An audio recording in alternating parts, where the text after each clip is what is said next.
नमस्कार। SST college of arts and commerce की junior college की तरफ से मैं प्राध्यापिका ज्योति नितिन पाटिल आपका हार्दिक स्वागत करती हूँ। तो विद्यार्थियों, जैसे कि पिछले हमारे यूट्यूब वीडियो में हमारे वरिष्ठ प्राध्यापकों ने आपको जानकारी दी थी कि 11वीं कक्षा में जब आप प्रवेश करते हो, जब विषय चुनना होता है तो आपको लैंग्वेज में से मराठी, हिंदी और आईटी में से किसी एक सब्जेक्ट का चुनाव करना पड़ता है। उस समय आपको आज मैं उसमें से कौन से सब्जेक्ट का चुनाव करना है, आज के मेरे लेक्चर से आपको ये जरा आसान हो जाएगा। आज मैं आपको कक्षा 11वीं के विषय हिंदी के बारे में जानकारी देना चाहती हूँ। तो विद्यार्थियों, जैसे कि आप देख रहे हो, ये है हमारा हिंदी का युवक भारती हिंदी विषय का ये पुस्तक। यह हमारा पुस्तक का मुख्य पृष्ठ है, जिसमें साहित्य के बारे में बहुत सारी जानकारी आपको दिख रही है। तो चलो हम इस हिंदी विषय में इस साल के लिए 11वीं कक्षा में आप क्या पढ़ने वाले हो उसकी जानकारी लेते हैं। सबसे पहले हम इसकी अनुक्रमणिका के बारे में बातचीत करेंगे। जैसे कि आप देख रहे हो, यहाँ पर अनुक्रमणिका जो दी गई है तो वो है गद्य और पद्य के बारे में, क्योंकि 11वीं कक्षा में आपको जो पढ़ना है उसके 4 विभाग रहेंगे। उसमें से पहला विभाग जो है वो है गद्य और पद्य। यहाँ पर क्रमांक और पाठ का नाम दिया हुआ है। ये कौन सी विधा से, साहित्य की कौन सी विधा से ये लिया गया है उसके बारे में भी जानकारी दी गई है, और इसके रचनाकार कौन है उनके बारे में भी यहाँ पर जानकारी दी गई है। थोड़ा विस्तार से हम इसके बारे में जानते हैं। आपको पहली कविता रहेगी प्रेरणा, जो कि साहित्य की कविता के त्रिवेणी में आती है। अभी त्रिवेणी का मतलब क्या? तो जहां पर 3 पंक्तियों वाली कविता होती है, वहां पर मतलब हर एक कड़वे में 3-3 पंक्तियां रहती है, तो वो होती है त्रिवेणी। ये कविता का एक प्रकार ही है। तो इसके रचनाकार है त्रिपुरारी जी। तो दूसरा जो है आपको गद्य पे आधारित 2 पाठ है, 2 छोटी सी लघु कथाएं हैं, जिसमें से पहली लघु कथा है उषा की दीपावली मुस्कुराती चोट। ये दोनों लघु कथाएं जो है वो श्रीमती संतोष श्रीवास्तव जी ने लिखी हुई है। तीसरा जो पाठ है आपका वो है 15 अगस्त। ये एक कविता का गीत यह प्रकार है। गिरिजा कुमार माथुर जी की ये कविता है जो गीती शैली में गाई भी जा सकती है। यहाँ पर स्वतंत्रता दिवस के अवसर पर और स्वतंत्रता का उत्सव जो है वो जोरों शोरों से मनाने के लिए ये कविता रची गई है। चौथा जो आपका पाठ है मेरा भला करने वालों से बचाओ। ये एक व्यंग कथा है, डॉक्टर राजेंद्र सहगल जी की ये कथा है। इसमें बताया गया है कि जैसे कि हम जब मार्केट जाते हैं तो वहां पे जो विक्रेता होते हैं वो जोर जोर से चिल्लाते हैं free free free, sale sale sale, लेकिन असल में वो सेल में जो 50% आपको ऑफ करके देते हैं उसका पैसा पहले से ही वो उसमें जोड़ चुके होते हैं। तो वो तो दिखाते तो ऐसे ही है कि वो आपका भला करना चाहते हैं, लेकिन असल में वो आपको लूटते हैं। तो ऐसे लुटेरे लोगों से मुझे बचाओ, यही ये कहानी बतलाती है। 5वीं जो है वो है मध्ययुगीन काव्य। देखो बच्चों, अभी काव्य जो होते हैं आपको वो प्राचीन काल का होता है, मध्ययुगीन काल का होता है और आधुनिक काल का होता है। तो मध्ययुगीन काव्य जो है वो भक्ति महिमा और बाल लीला इसके ऊपर आधारित है। भक्ति महिमा ये जो है वो संत दादू दयाल जी की कविता है। यहाँ पर भक्ति का महत्व बताया गया है। और बाल लीला, इसमें तो कृष्ण जी के बाल हट के बारे में बताया गया है। जब वो अपनी माता से, यशोदा मैया से हट कर बैठते हैं कि मैया मुझे वो चांद धरती पर ला के दो, तो वो हट पूरी तो नहीं हो सकती, उनकी जिद तो पूरी नहीं हो सकती है। तो मैया यशोदा उन्हें समझाने की कोशिश इस कविता में कर रही है। आपका अगला पाठ है कलम का सिपाही। ये एक रेडियो रूपक है जो प्रसिद्ध साहित्यकार प्रेमचंद जी के बारे में इसमें जानकारी मिलते हैं। इसके लेखक है डॉक्टर सुनील देवधर। 7वीं आपको कविता है स्वागत है। ये एक प्रवासी साहित्य कविता है। बच्चों, प्रवासी साहित्य कविता का मतलब जो साहित्यकार असल में भारतीय है लेकिन विदेश में बस चुके हैं और जब वो कविताएं रचते हैं तो उसे प्रवासी साहित्य कविता कहा जाता है। तो श्याम दानेश्वर जी की ये एक कविता है, मॉरिशस में आप सबका स्वागत है, यही ये कविता यहाँ पर बतला रही है। 8वां जो पाठ है वो है तत्सत। असल में ये एक प्रतीकात्मक कहानी है, जैनेन्द्र कुमार जी की ये कहानी है। इसमें प्रकृति के हर एक घटक का एक अलग ही महत्व होता है और हर एक घटक बहुत महत्वपूर्ण होता है, इसके बारे में जानकारी दी गई है। जैसे कि मैंने आपको बताया था कि 4 विभाग में हमें पढ़ाई करनी है। तो गद्य और पद्य इसमें हो गए। पद्य शैली में यहाँ पर 9वीं कविता जो है वो है असल में गजल। गजल जो है वो डॉक्टर राहत इंदौरी जी की गजल है। उनकी पहली गजल जो है वो दोस्ती के ऊपर है, दोस्ती की अहमियत इसमें बताई गई है। और दूसरी जो गजल है वो मौजूद, यानी आधुनिक काल में जो कुछ भ्रष्टाचार चल रहा है, लोग एक दूसरे को ठग रहे हैं, उसके बारे में ये कविता आपको यानी गजल के रूप में आपको जानकारी देने वाली है। 10वां जो पाठ है वो है महत्वाकांक्षा और लोभ। यहाँ पर एक वैचारिक निबंध है, साहित्य की एक नई विधा है। इसमें कहानी के माध्यम से मनुष्य प्रवृत्ति के स्वभाव के ऊपर विचार करने के लिए प्रद्युमन लाल पुन्नालाल बख्शी जी ने आपको उद्युक्त किया है। 11वां जो पाठ है वो है भारती का सपूत। भारती का सपूत ये जो पाठ है वो भारतेंदु जी के जीवनी पर आधारित है। ये एक जीवनी परक उपन्यास है, उसका एक अंश है। रागेंद्र राघव ये उनका पाठ है। और इस विभाग का अंतिम पाठ जो है असल में वो एक पद्य है, सहर्ष स्वीकारा है।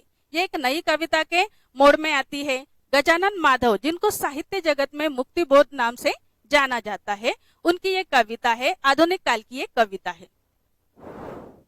तो इस साल के लिए दूसरे विभाग में हम जो पढ़ने वाले हैं वो है विशेष अध्ययन हेतु। एक होता है बच्चों की हिंदी विषय अगर आप पढ़ रहे हो तो हिंदी कौन सा भी विषय हो उसका बेस होता है साहित्य। तो साहित्य के बारे में आपकी रुचि निर्माण करने के लिए दूसरा जो विभाग होता है वो है विशेष अध्ययन हेतु। इस पाठ का नाम है नुक्कड़ नाटक और ये साहित्य की नुक्कड़ नाटक की ही विधा है। अरविंद गौड़ जी की का ये पाठ है। इसमें 2 नुक्कड़ नाटक बताए गए, एक तो है मौसम और दूसरा है अनमोल जिंदगी, जहां पर रक्तदान का महत्व बताया गया है।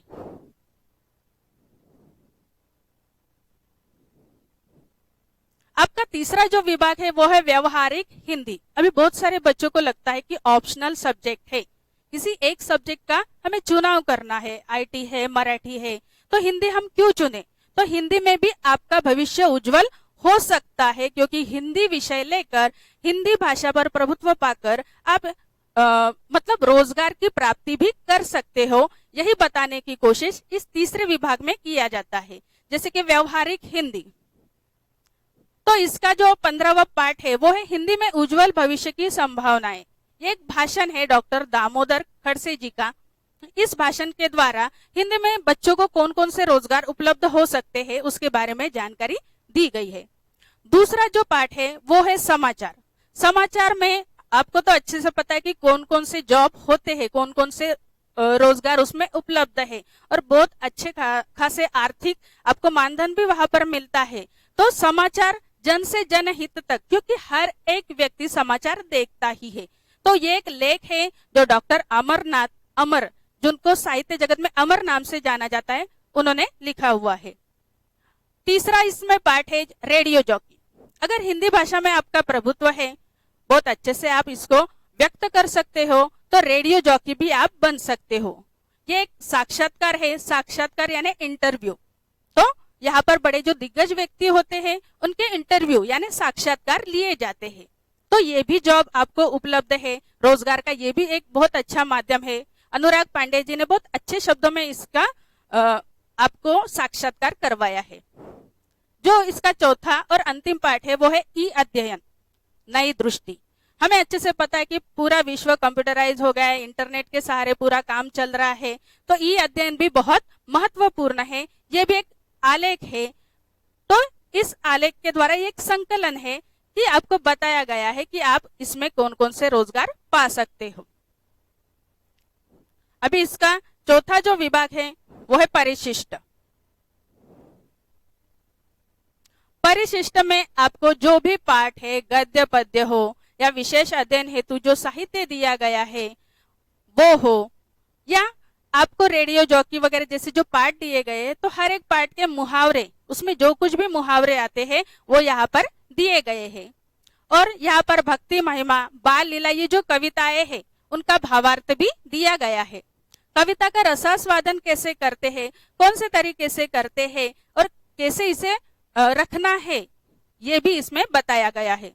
रेडियो जॉकी और रेडियो संहिता के बारे में भी इसमें जानकारी दी गई है। बड़े ही विस्तृत दृष्टिकोण से यहाँ पर रेडियो जॉकी के रोजगार के बारे में बताया गया है। इसमें पारिभाषिक शब्दावली भी दी गई है।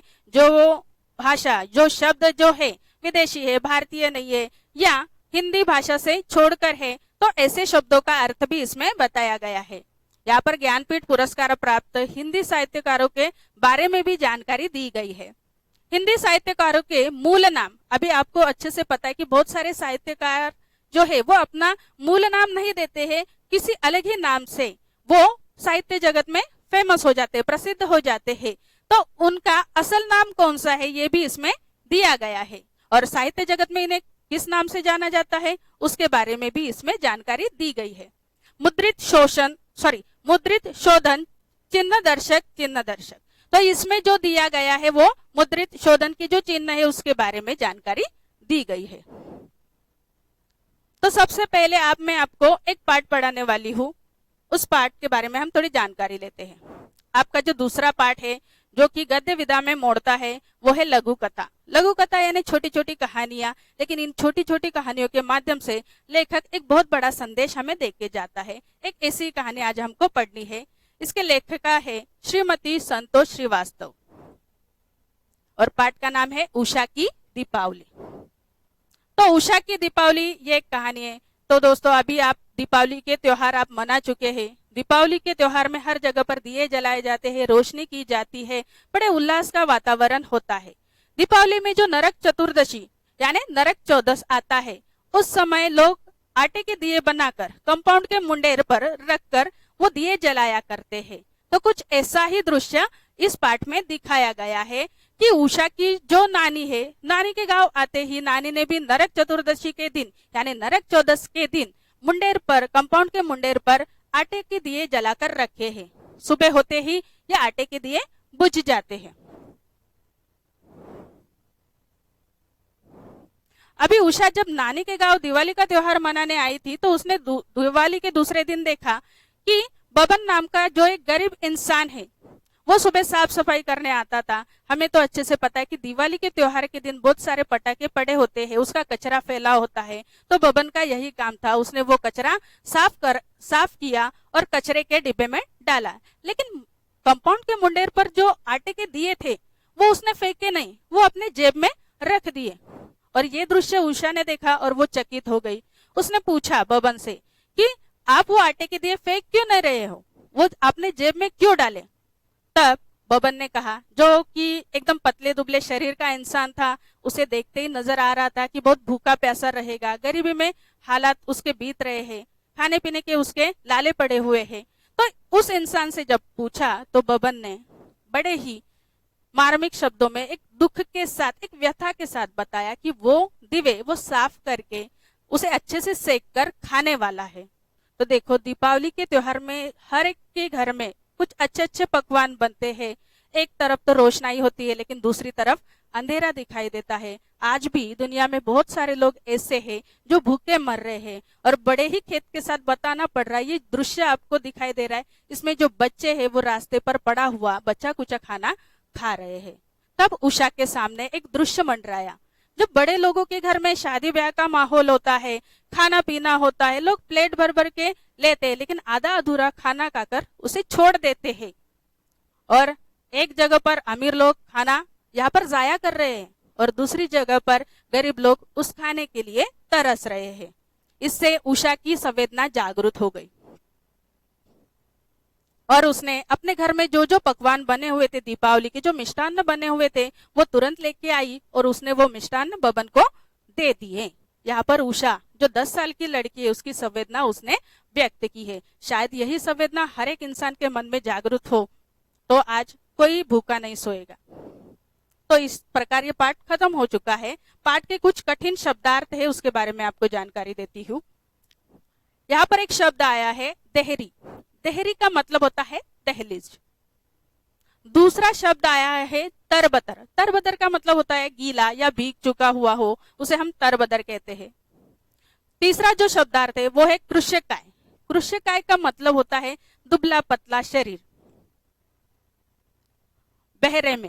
बहरेमे का मतलब होता है निर्दयता, दयहीनता, यानी जिसे जरा भी किसी के ऊपर रहम नहीं आता है वो बेरहम इंसान यानी बहरेमे।